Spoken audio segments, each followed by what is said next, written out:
Before the girl on fire, before the quarter quell, before the rise of the mockingjay, there was another story, one that changed everything. This is Sunrise on the Reaping, the untold history of the Hunger Games you thought you knew. Intro. Welcome back to the channel, where we break down the best books and stories in bite-sized summaries. Today, we're diving into Suzanne Collins's latest addition to the Hunger Games universe, Sunrise on the Reaping. Get ready for political intrigue, rebellion roots, and a chilling look at a past that shaped Panem's brutal future. Setting the stage.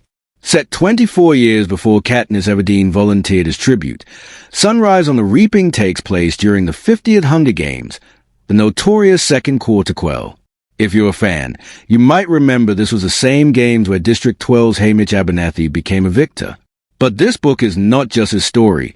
It's a complex look into the Capitol's tightening grip and the evolving rebellion simmering just below the surface. Main plot summary. The story opens in the heart of the Capitol, months before the 50th Hunger Games. President Snow is still in power, but cracks are beginning to show in his carefully controlled regime.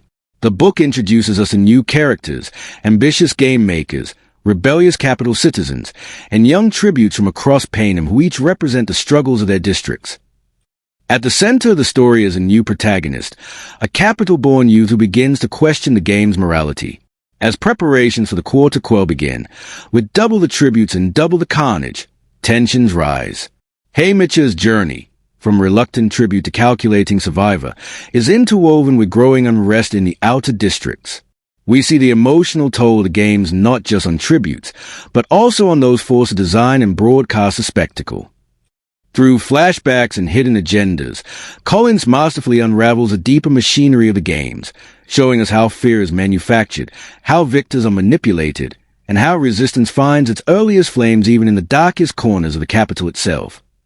Themes and symbolism.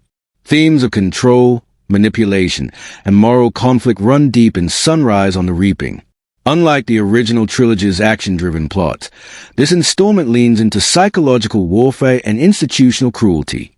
The Reaping isn't just a lottery, it's a weapon. And in this book, we see how that weapon evolves and backfires. Conclusion.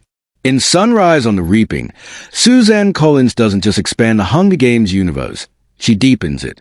This prequel adds layers of familiar characters like Haymitch, introduces haunting new faces, and challenges readers to question the very foundations of power, justice, and survival. If you thought you knew the games, think again. Our call to action. If you enjoyed this summary, make sure to like, share, and subscribe for more book breakdowns. What do you think about this darker take on the Hunger Games? Drop your thoughts in the comments below. Until next time, may the odd be ever in your favor.